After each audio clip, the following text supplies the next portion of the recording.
Second wave ఏదైతే మనము మన దేశ రాజధాని ఢిల్లీలో అలాగనే కేరళ రాష్ట్రంలో మనం చూస్తున్నాం, అట్లనే ఉత్తరాది రాష్ట్రాల్లో కొన్ని రాష్ట్రాల్లో గత కొద్ది రోజు నుంచి కూడా ఈ కోవిడ్-19 కేసుల సంఖ్య కొంచెం పెరగటం మనం చూస్తున్నాం. మన రాష్ట్రంలో చూసుకుంటే ఈ కోవిడ్-19 కేసుల సంఖ్య గత 2 నెలల నుంచి కూడా అండ్ ఎస్పెషల్లీ ఈ నవంబర్ మాసంలో మనకి కేసులు చాలా తక్కువ సంఖ్యలో నమోదవుతున్నాయి.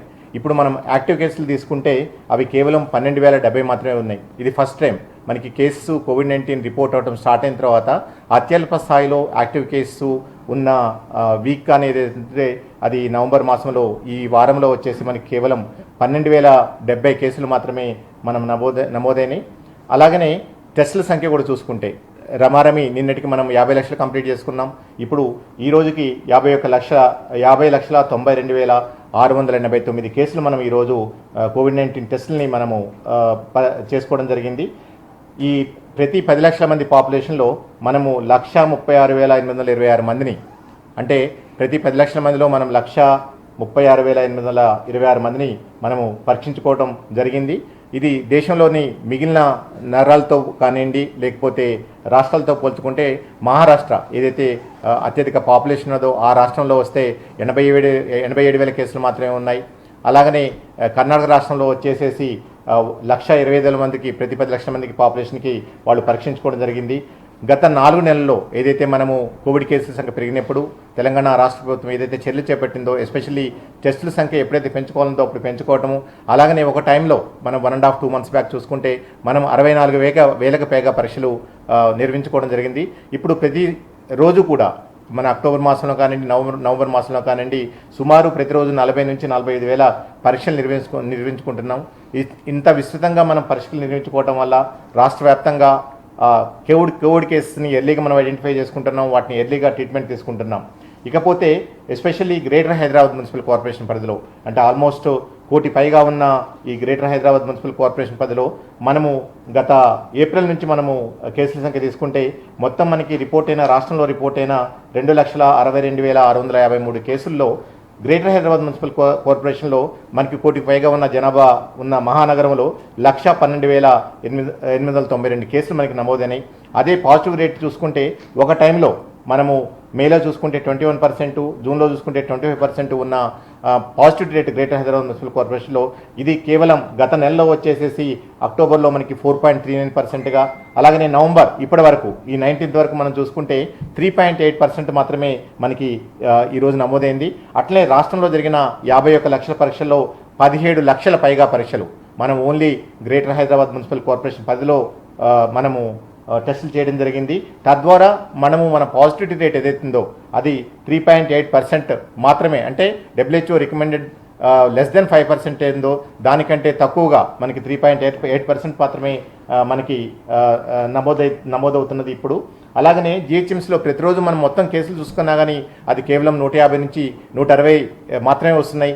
యాక్టివ్ కేసులు అన్నీ మనం చూసుకున్నా కానీ మనకి హార్డ్లీ ఒక 1,200 నుంచి 1,800 కేసులు మాత్రమే యాక్టివ్ కేసులు మనకి ఈ GHMC పరిధి నుంచి మనకి రిపోర్ట్ అవుతున్నాయి. అండ్ ఎస్పెషలీ ఇతర నగరాలు ఏదైతుందో మెట్రో నగరాలు ఏదైతుందో అది ఢిల్లీ కానివ్వండి, కలకత్తా కానివ్వండి, చెన్నై కానివ్వండి, బెంగళూరు కానివ్వండి, తర్వాత హైదరాబాద్ మహానగరం అవుతుందో మిగిలిన నగరాలతో పోల్చుకుంటే ఈ కోవిడ్ రిలేటెడ్ సంబంధించి ఈ హైదరాబాద్ నగరంలో ఎస్పెషల్లీ తెలంగాణ రాష్ట్రంలో GHMCలో మనము మొదటి నుంచి కూడా వ్యూహాత్మకంగా ప్రణాళికాబద్ధంగా మనం ఈ కోవిడ్ నివారణ కోసం కట్టడి కోసం మనం చర్యలు తీసుకోవడం జరిగింది. మీరు ఇనిషియల్ స్టేజ్లో ఏదైతే మనం తీసుకుంటామో దేశంలోనే మొట్టమొదటిసారిగా లాక్డౌన్ ప్రకటించిన రాష్ట్రం తెలంగాణ రాష్ట్రం. అండ్ ఎస్పెషలీ GHMCలో ఏదైతే మనకి అప్పుడు కేసులు పెరుగుతూ ఉన్నాయో ఆ టైంలో 2.5 months కూడా మనం చాలా రిలీజియస్గా రూత్లెస్ లాక్డౌన్ని మనం ఇంప్లిమెంట్ చేసుకోవడం జరిగింది. తదనంతరం ఈ కేసులు తగ్గడం స్టార్ట్ అయిన తర్వాత ఎక్కడైతే కొన్ని క్లస్టర్ ఆఫ్ కేసెస్ కొన్ని ప్రాంతాల్లో హైదరాబాద్లో మనకి రిపోర్ట్ చేయడం జరిగిందో అక్కడ 100కు పైగా మనం కంటైన్మెంట్ జోన్స్ ఏర్పాటు చేసుకున్నాం. ఆ కంటైన్మెంట్ జోన్స్లో ఉన్న రెసిడెంట్స్ అందరికి కూడా ఏదైతే వాళ్ళకి కమోడిటీస్ ఉన్నాయో, నిత్యావసర వస్తువులు ఉన్నాయో అవన్నీ కూడా వాళ్ళ ఇంటికే చేరవేయటం, మెడికల్ రిలేటెడ్ సర్వీసు, డ్రగ్స్ ఇవన్నీ కూడా వాళ్ళ ఇంటికే చేరవేసేసి మనం ఆ సర్వీసులు అందించి మనం ఈరోజు అత్యంత కనిష్ట స్థాయిలో మనము కేసులు ఈరోజు రిపోర్ట్ చేసుకుంటున్నాం. రాబోయే రోజుల్లో కూడా ఇదే కంటిన్యూ అవుతుందని మేము ఆశిస్తున్నాం. అండ్ ఇక్కడ మనం అందరం కూడా ప్రజలు మనం ఇక్కడ అర్థం చేసుకోవాల్సిన విషయం ఏంటంటే రాష్ట్రంలో కోవిడ్ కేసులు చాలా తక్కువ సంఖ్యలో నమోదవుతున్నాయి, పూర్తిగా తగ్గుతున్నాయి. కానీ ఇక్కడ మనం అర్థం చేసుకోవాల్సింది ఇంకా మన రాష్ట్రానికి కానివ్వండి, మన జిహెచ్ఎంసీ కానివ్వండి, కోవిడ్ నుంచి ముప్పు పూర్తిగా తొలగిపోలేదు. ఇది ఒక మన రాష్ట్రానికి సంబంధించిందే కాదు, ప్రపంచంలో ఉన్న అన్ని దేశాలకు కానివ్వండి, దేశంలో ఉన్న అన్ని రాష్ట్రాల్లో కూడా ఈ కోవిడ్ ముప్పు ఉంది. అలాగనే సెకండ్ వేవ్ రూపంలో ఇప్పుడు ఢిల్లీలో హాస్పిటల్స్లో బెడ్స్ దొరకలేని పరిస్థితి కూడా మనం ఈరోజు చూస్తున్నాం. కేరళలో కూడా కేసులు రోజు 6,000 నుంచి 7,000 పైగా కేసులు నమోదవుతున్నాయి. అదే మన రాష్ట్రంలో తీసుకుంటే దసరా బతుకమ్మ టైంలో మా హెల్త్ డిపార్ట్మెంట్ తరఫున మాకు కొన్ని అప్రెన్షన్స్ ఉండే, కొన్ని భయాందోళనలు ఉంటే, అలాగనే దీవాళీ టైంలో కూడా. అందుకనే ప్రతిసారి కూడా తెలంగాణ రాష్ట్ర ప్రభుత్వము వైద్య ఆరోగ్య శాఖ ఒక క్యాంపెయిన్ రూపంలో ప్రతిసారి కూడా మనం ముందుకెళ్ళటము, ప్రజల్లో అవేర్నెస్ క్రియేట్ చేయటము, ప్రజలు ఏదైతే COVID-19 కోసము ప్రివెంటివ్ మెజర్స్ ఏదైతే జాగ్రత్తలు తీసుకోవాలో ఆ జాగ్రత్తలన్నీ కూడా వాళ్ళకి పదే పదే చెప్పడము, వాళ్ళు వాటిని పాటించేటట్టు చేయటము మా హెల్త్ డిపార్ట్మెంట్తో పాటు లైన్ డిపార్ట్మెంట్ సహకారంతో, ఎస్పెషల్లీ ప్రజల సహకారంతో దీన్ని మనము కట్టుదిట్టంగా మనము అమలు చేస్తున్నాము. ఎస్పెషల్లీ ఏదైతే ప్రజలు ఈ బతుకమ్మ విషయంలో కానివ్వండి, దసరా విషయంలో కానివ్వండి, మనము కేసులు పెరగకపోగా చాలా తక్కువ స్థాయిలో మనకి ఆ రోజుల్లో మనకి నమోదవుతున్నాయి. అలాగనే దీవాళీ ఫెస్టివల్ కూడా మేజర్ ఫెస్టివల్.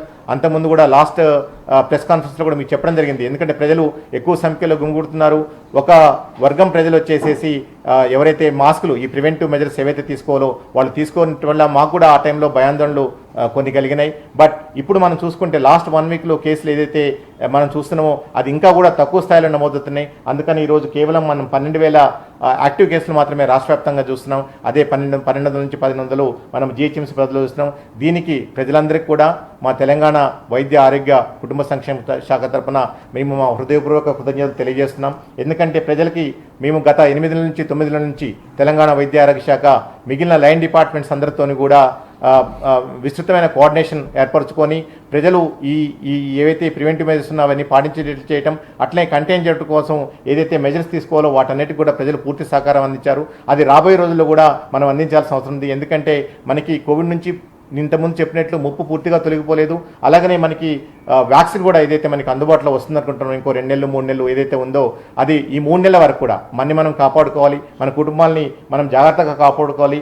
అలాగనే వైద్య ఆరోగ్య సిబ్బంది కూడా నిరంతరం గత 8 నెలల నుంచి 9 నెలల నుంచి నిద్రాహారాలు 24/7 పనిచేస్తున్నారు. కాబట్టి సో మళ్ళీ ఢిల్లీలో ఈరోజు ఎలాంటి పరిస్థితులు వస్తున్నామో అలాంటి పరిస్థితులు కూడా వచ్చే అవకాశం ఉంటాయి. ఆ సందర్భంగా ముందు జాగ్రత్త చర్యలు ప్రజలు ఎలాంటి భయాందోళనకి గురి కావాల్సిన అవసరం లేదు. అలా అని చెప్పేసి మనం ఏదైతే జాగ్రత్తలు తీసుకోవాలో COVID-19 రిలేటెడ్, అది మీరు మాస్క్ ధరించడం కానివ్వండి, 6 అడుగుల భౌతిక దూరాన్ని పాటించడం కానివ్వండి, చేతుల్ని తరచు శుభ్రం చేసుకోవడం కానివ్వండి, గుంపులకి సమూహాలు దూరంగా ఉండటం కానివ్వండి, ఇవన్నీ కూడా మీ జీవన విధానంలో భాగం చేసుకున్నారు. మీరు ప్రతిరోజు ప్రాక్టీస్ చేస్తున్నారు. అందుకనే తెలంగాణ రాష్ట్ర ప్రభుత్వం ఏదైతే కట్టడి చర్యలు చేపట్టిందో ఆ సత్ఫలితాలని మనం ఈరోజు చూస్తున్నాం. బట్ మనం ఇంతకుముందు ఫస్ట్ కోవిడ్ రిపోర్ట్ అయినప్పుడు కూడా అన్ని రాష్ట్రాల కంటే ముందుగా తెలంగాణ రాష్ట్రము లాక్డౌన్ విషయంలో కానివ్వండి, మిగిలిన కట్టడి చర్యల విషయంలో కానివ్వండి అన్ని జాగ్రత్తలు తీసుకుంది. అందుకనే సెకండ్ వేవ్ ఇప్పుడు ఏదైతే ఢిల్లీలో మనం చూస్తున్నాము, అలాగనే కేరళ రాష్ట్రంలో ఓనం ఫెస్టివల్ అయిన తర్వాత ఎలాంటి పరిస్థితులు ఉన్నాయో అవి చూస్తున్నాము. అట్లే ఇప్పుడు శీతాకాలం మనం ఇంతకుముందు కూడా చాలాసార్లు మనం మాట్లాడుకోవడం జరిగింది. శ్వాసకోశ వ్యాధులు ఎక్కువగా పెరిగే అవకాశం ఉంటుంది. ఇవన్నీ దృష్టిలో పెట్టుకొని మన సదర్న్ స్టేట్స్లో టెంపరేచర్స్ కొంచెం మరీ నార్థన్ స్టేట్స్లో అంత అత్యల్ప స్థాయిలో ఉండకపోయినా కానీ ఇంకా కూడా మనకి చలి అనేది కొంచెం ఎక్కువనే రిపోర్ట్ అవుతుంది. కాబట్టి ఈ ప్రిపేర్నెస్ సంబంధించి సెకండ్ వేవ్ ప్రిపేర్నెస్లో ముఖ్యంగా ఈరోజు మా వైద్య ఆరోగ్య శాఖ మంత్రులు పూర్తిగా విస్తృతంగా చర్చించడం జరిగింది. ఎస్పెషల్లీ టెస్టింగ్ రిలేటెడ్ వచ్చేసేసి ఇప్పుడు టెస్టులు మనం 45,000 చేస్తున్నాం. రాబోయే రోజుల్లో మినిమం 50,000 నుంచి 60,000 వరకు టెస్టులు చేయాలని చెప్పేసి మనం నిర్ణయించడం జరిగింది. దాని ప్రకారము జిల్లాలకు కూడా అందరికీ టార్గెట్స్ ఇవ్వడం జరిగింది. మొత్తం మీద 33 జిల్లాలకి 63,900 అంటే సుమారు 64,00,000 పరీక్షలు, 64,000 పరీక్షలు చేయడానికి ప్రతిరోజు కూడా అన్ని ఏర్పాట్లు జరిగింది. దీనితో పాటు ఈ ర్యాపిడ్ యాంటిజెన్ టెస్టులు చేయడానికి 1076 అంటే 1076 సెంటర్స్ని రాష్ట్ర వ్యాప్తంగా ఏర్పాటు చేసుకున్నాం. అలాగనే ప్రతి ర్యాట్ యాంటిజెన్ టెస్టింగ్ సెంటర్లో అక్కడ ఎవరికైనా మన ర్యాపిడ్ టెస్టుల్లో నెగిటివ్ వచ్చి సిమ్టమ్స్ ఉన్న వ్యక్తులందరికీ కూడా మనం RT-PCR టెస్టులు చేయమని ఆదేశించడం జరిగింది. ఇక్కడ కూడా రాష్ట్ర స్థాయిలో కానీ లేదా జిల్లాల్లో ఉన్న వివిధ RT-PCR ల్యాబ్లు, అది మా పబ్లిక్ హెల్త్ గవర్నమెంట్ ల్యాబొరేటరీస్ అనుకోండి, అలాగనే ప్రైవేట్ మెడికల్ కాలేజ్ ఏదైతే ఇప్పుడు ICMR రీసెంట్గా అన్ని private medical college attached labs ఉన్నాయో వాటికి కూడా మనకి ఈరోజు RT-PCR టెస్టులు చేసుకోవడానికి పర్మిషన్ ఇవ్వడం జరిగింది. ఎక్కడికక్కడికి జిల్లాల్ని వాటితో అనుసంధానం చేసి ఈ RT-PCR టెస్ట్ రిజల్ట్స్ కూడా వితిన్ 24 hours అందించేటట్లు అన్ని ఏర్పాట్లు చేయడం జరిగింది. ఇకపోతే మెయిన్లీ మన హాస్పిటల్ ప్రిపేర్నెస్ వచ్చేసేసి మా డైరెక్టర్ ఆఫ్ మెడికల్ ఎడ్యుకేషన్ గారు మీకు క్లియర్గా ఎక్స్ప్లెయిన్ చేస్తారు. ఇంతకుముందే మనం విస్తృతంగా 10,000 పైగా బెడ్స్ మన అన్ని 62 ప్రభుత్వ హాస్పిటల్స్లో మనం ఏర్పాటు చేసుకున్నాం. అలాగనే ఒక 20 వరకు private medical college attached hospitals ఉన్నాయో అక్కడ కూడా మనం ఏర్పాటు చేసుకున్నాం. ఆల్మోస్ట్ 30,000 పైగా బెడ్స్ని మనం ఓన్లీ కోవిడ్ రిలేటెడ్ ట్రీట్మెంట్ కోసం మనం ఏర్పాటు చేస్తున్నాం. దానిలో ఈ కోవిడ్-19 ట్రీట్మెంట్లో అత్యంత ముఖ్యమైనది ఆక్సిజన్ రిలేటెడ్ కాబట్టి 10,000 పైగా ఆక్సిజన్ అండ్ ఐసీయూ బెడ్స్ని కూడా మనం ఈరోజు ఏర్పాటు చేసుకోవడం జరిగింది. అట్లే మనకు కావాల్సిన డ్రగ్స్ కానివ్వండి, ఎక్విప్మెంట్స్ కానివ్వండి, ఎక్విప్మెంట్స్ రిలేటెడ్ వెంటిలేటర్ కానివ్వండి, ఇతరత్ర డయాగ్నోస్టిక్ రిలేటెడ్ ఎక్విప్మెంట్స్ అనుకోండి, అట్లే దీనికి సంబంధించిన కన్జ్యూమబుల్స్ మెయిన్లీ N95 మాస్క్స్ లేతే పీపీఏలు కానివ్వండి, ఇతరత్ర రిలేటెడ్ ఏవైతే ఉన్నాయో అవన్నీ కూడా ఇప్పుడు వాటి స్టాక్స్ ఎలా ఉన్నాయి, రాబోయే రోజుల్లో మనం ఎన్ని రోజులకు మనం స్టాక్స్ పెట్టుకోవాలి, వీటన్నిటి మీద కూడా విస్తృతంగా చర్చించడం జరిగింది. అలానే వీటన్నిటితో పాటు ఇది హాస్పిటల్ ప్రిపేర్నెస్ అనుకోండి, టెస్టింగ్ రిలేటెడ్ యాక్టివిటీస్ అనుకోండి, అలాగనే ఈ కన్జ్యూమర్స్, డ్రగ్స్, డయాగ్నోస్టిక్స్ అనుకోండి, ఇవన్నీ ఒక ఎత్తు. ఇకపోతే ప్రజల్లో చైతన్యం కలగజేయడానికి ఆల్రెడీ 2 days బ్యాక్ మా చీఫ్ సెక్రటరీ గారు అందరు డిస్ట్రిక్ట్ కలెక్టర్స్తోని ఈ సెకండ్ వేవ్ ప్రిపేర్నెస్ మీద అందరు డిస్ట్రిక్ట్ కలెక్టర్స్తోని టెలికాన్ఫరెన్స్ చేయడం జరిగింది. అక్కడ ప్రజల్లో అవేర్నెస్ క్రియేట్ చేయడం కోసం మన ఫీల్డ్ లెవెల్లో ఉన్న ఆశాలు అనుకోండి, అంగన్వాడీ కార్యకర్తలు అనుకోండి, ఏఎన్ఎంలు అనుకోండి, ప్రతి ఇంటింటికి వెళ్ళేసేసి ప్రజల్లో చైతన్యం కలగజేయటం, ఈ కోవిడ్ రిలేటెడ్ ప్రివెంటివ్ మెజర్స్ ఏవైతే తీసుకోవాలో వాటి జాగ్రత్తలు తీసుకోవడం సంబంధించింది. అట్లనే డిస్ట్రిక్ట్ లెవెల్లో డిస్ట్రిక్ట్ కోవిడ్ కేర్ సెంటర్స్ అనుకోండి, హాస్పిటల్ ప్రిపేర్నెస్ అనుకోండి, అది కూడా డిస్ట్రిక్ట్ కలెక్టర్స్ని రివ్యూ చేసి అన్నింటినీ సిద్ధంగా పెట్టుకొని చెప్పడం జరిగింది. అట్లే రాష్ట్ర స్థాయిలో కూడా ఇంతకుముందు మనం ఏవైతే ఏర్పాట్లు చేసుకున్నామో ఆ ఏర్పాట్లతో పాటు ప్రజల్లో చైతన్యం కలిగించడానికి, ఎందుకంటే ఇది ఒకరోజు ఉండిపోయేది కాదు, ఇది కంటిన్యూస్గా మనం గత 8 నెలల నుంచి 9 నెలల నుంచి కూడా ఈ కోవిడ్తోని మనం సహజీవనం చేస్తున్నాం. సో రాబోయే రోజుల్లో కూడా ఇంకో కొద్ది రోజుల వరకు కూడా మనకి కష్టాలు తప్పే పరిస్థితి లేదు కాబట్టి ఈ కోవిడ్ వ్యాక్సిన్ వస్తుందని చెప్పి మనం ఆశిస్తున్నాం. ఒక 2-3 నెలల్లో అది వచ్చేంత వరకు కూడా ప్రజలు ఎస్పెషల్లీ ఎవరైతే వల్నరబుల్ గ్రూప్స్ ఉన్నారో, వల్నరబుల్ గ్రూప్స్ అంటే ఎల్డర్లీ పీపుల్ 60-65 ఇయర్స్ ఉన్నవాళ్ళు కానివ్వండి, దీర్ఘకాలిక వ్యాధిగ్రస్తులు కానివ్వండి, చిన్నపిల్లలు కానివ్వండి, వీళ్ళందరినీ కూడా మనం అందరం కాపాడుకోవాల్సిన అవసరం ఉన్నది. ఇంతకుముందు మీకు చెప్పినట్లు 70-75% ఏసిమ్టమాటిక్ కేసు ఉన్నారు, అంటే వైరస్ వాళ్ళు క్యారీ చేస్తున్నారు, ఎలాంటి లక్షణాలు ఉండట్లేదు. సో ఆ లక్షణాలు లేని పాజిటివ్ వ్యక్తుల వల్ల మిగిలిన వల్నరబుల్ గ్రూప్స్ అందరూ కూడా ఈరోజు ఇన్ఫెక్ట్ అవుతున్నారు. అదృష్టవశాత్తు మనకి సీరియస్ కేసెస్ చాలా తగ్గిపోయినాయి. హాస్పిటల్లో అడ్మిషన్స్ కూడా కేవలం 2,200 మంది మాత్రమే ఈరోజు మనకి ప్రైవేట్ హాస్పిటల్స్, గవర్నమెంట్ హాస్పిటల్స్లో ఉన్నారు. దాంట్లో 1,000 మంది, 900 మంది వచ్చేసేసి ప్రభుత్వ హాస్పిటల్స్లో, మిగిలిన 1,200 మంది వచ్చేసేసి ప్రైవేట్ హాస్పిటల్స్లో ఉంటున్నారు. సో ఇవి రాబోయే రోజుల్లో ఇంకా మనం కట్టడి చేసుకోవాలి.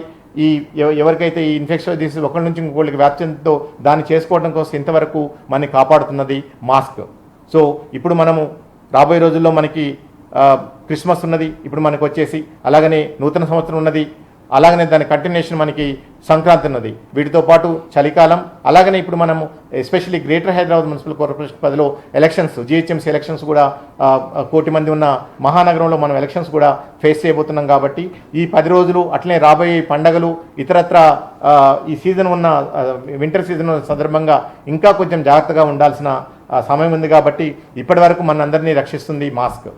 ఎందుకంటే మొదలు ఇంతకుముందు చెప్పినట్లు మనకి మనం ధరించే మన మాస్కే మనకి వ్యాక్సిన్. ఎందుకంటే మాస్క్ మీరు ధరించినట్లయితే 90% మిమ్మల్ని ప్రొటెక్ట్ చేస్తుంది.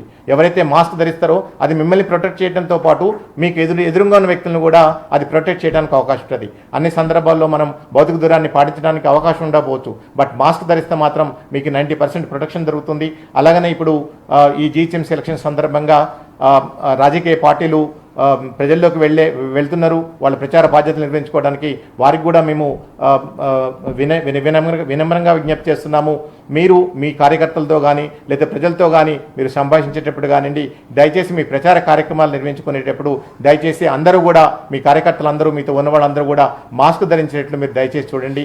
అట్లే వీలైతే ఎంతో కొంత భౌతిక దూరాన్ని పాటించేటట్టు చూడండి. ఆల్రెడీ స్టేట్ ఎలక్షన్ కమిషన్ క్లియర్గా చెప్పడం జరిగింది, ఓటింగ్ రోజు నో మాస్క్ నో ఓట్ అని చెప్పేసేసి. దీన్ని కూడా మీరు ప్రజలందరూ కూడా తూచా తప్పకుండా పాటించండి. ఓటు వేసేటప్పుడు ఏదైతే భౌతిక దూరాన్ని పాటించాలో ఆ భౌతిక దూరాన్ని పాటించండి. అట్లే ఈ వల్నరబుల్ పాపులేషన్స్ ఎవరైతే ఉన్నారో మీరు ఓట్ క్యాస్ట్ చేసుకోవడానికి ఈ లేట్ అవర్స్లో ఎవరైతే ఉన్నారో, ఈవినింగ్ టైంలో లేదా ఆఫ్టర్నూన్ టైంలో మీరు ఈ రెస్ట్ తగ్గిన తర్వాత వచ్చి మీ ఓటు క్యాస్ట్ చేసుకోని మేము విజ్ఞప్తి చేస్తున్నాము. బట్ ఇప్పుడు మనం అందరం మన చేతిలో ఉన్నంతా కూడా ఈ ఇంతకుముందు మీకు చెప్పినట్లు ఈ 4 నాన్ ఫార్మకలాజికల్ ప్రివెంటివ్ మెజర్స్ ఏవైతున్నాయో, 1 mask, which is protecting us for last 9 months.